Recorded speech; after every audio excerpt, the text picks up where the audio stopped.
¿Qué tal, chicos? ¿Cómo les va? Buenas tardes, buenos días. ¿Cómo andan? ¿Todos bien? Bueno, espero que anden todos bien. Hoy vamos a hablar de lo que es razón y proporción. Primero vamos a ver lo que es una razón, después vamos a ver lo que es una proporción.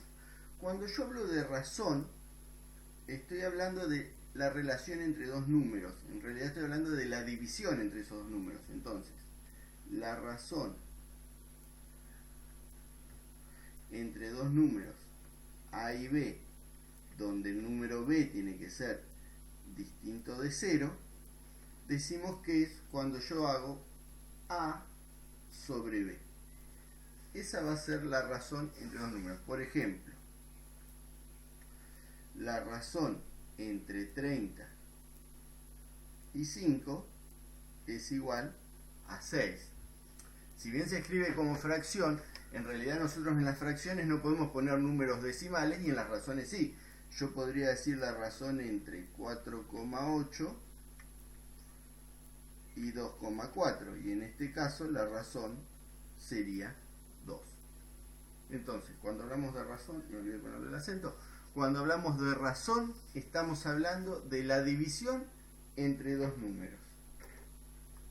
Siempre que yo tengo una razón entre dos números, lo voy a volver a escribir acá, entre un número A y un número B, el número A se llama antecedente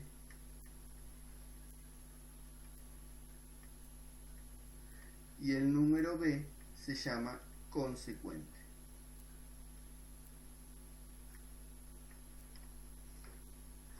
Por ejemplo, veamos un ejemplo. Si yo digo 2 de cada 3 días llueve, lo que estoy escribiendo, lo que estoy diciendo es que la razón entre los días que llueven y los días que no llueven es 2 a 3. Se lee que 2 es a 3. ¿Sí? La razón entre los días que llueve y los que no llueve es 2 tercios. Y esto sería 0,6 periódico. Madrugo. Un ejemplo, por ejemplo. De los 7 días de la semana, 5 madrugo. Entonces la razón sería 5 de 7. Y así podría buscar diferentes razones para diferentes situaciones. Y ahora veamos lo que es una proporción. La proporción está relacionada con la razón, pero para la proporción ya estoy hablando de 4 números.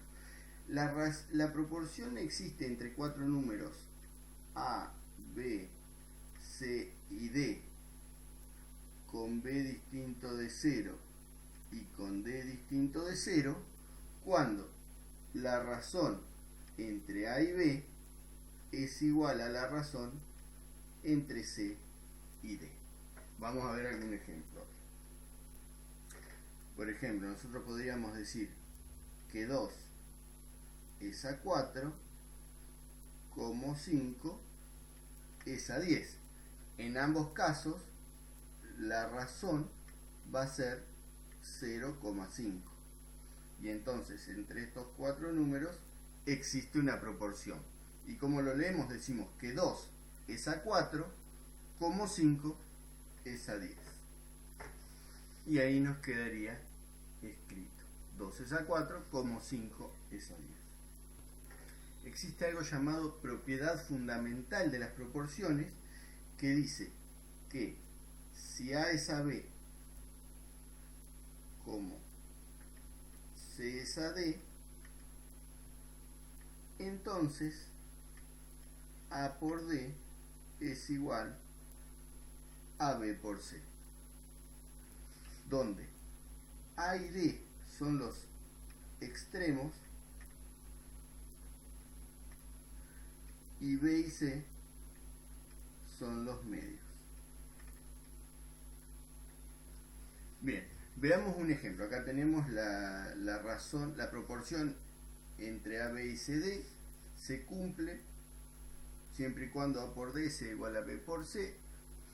Entonces, ¿qué pasa? Veamos un ejemplo. ¿Para qué nos sirve saber esto de la propiedad fundamental de las proporciones? Si yo sé que 2 es a 7, como 5 es a X, ¿cómo puedo hacer yo para averiguar el valor de X? Uso propiedad fundamental de las proporciones. Yo digo que 2 por X va a ser igual a 5 por 7. Entonces me va a quedar que 2x va a ser igual a 35, o sea que x va a ser igual a 35 medios, o lo que es lo mismo, 17,5. Entonces, usar la razón fundamental de las proporciones me permite hallar un valor donde no lo conozco. Yo sé que se cumple una proporción entre que 2 es a 7 como 5 es a x, y entonces puedo averiguar el valor de x. Ahora vamos a ver un ejemplo. Supónganse que yo quiero preparar una pintura. Yo sé que para 5 litros de pintura necesito 1,5 litros de agua. Litros de pintura, litros de agua. Entonces, si yo tengo 8 litros de pintura, ¿cuántos litros de agua voy a precisar?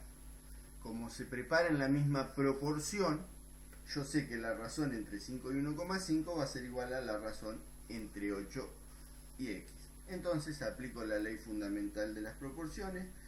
Me queda que 5 por x es igual a 1,5 por 8, o sea que 5x es igual a 12, o sea que x es igual a 2, o lo que es igual 2,4 litros de agua. ¿Sí? Ahí tenemos un ejemplo de cómo usar razón y proporción. Entonces, recordemos, la razón es la división entre dos números a y b, siempre y cuando b sea distinto de 0. ¿Por qué yo insisto con esto distinto de 0? Porque nunca puedo dividir por 0. Y la proporción se cumple cuando la razón entre a y b es igual a la razón entre c y d, donde d también va a ser distinto de 0. ¿Sí? Si tengo dos números, puedo hallar la razón. Si tengo más números, puedo hallar la proporción. Para que se cumpla la proporción, la razón entre dos números tiene que ser igual a la razón entre otros dos números. Bueno, les dejo actividades para que hagan. Cualquier duda me consultan. Nos vemos, cuídense, adiós.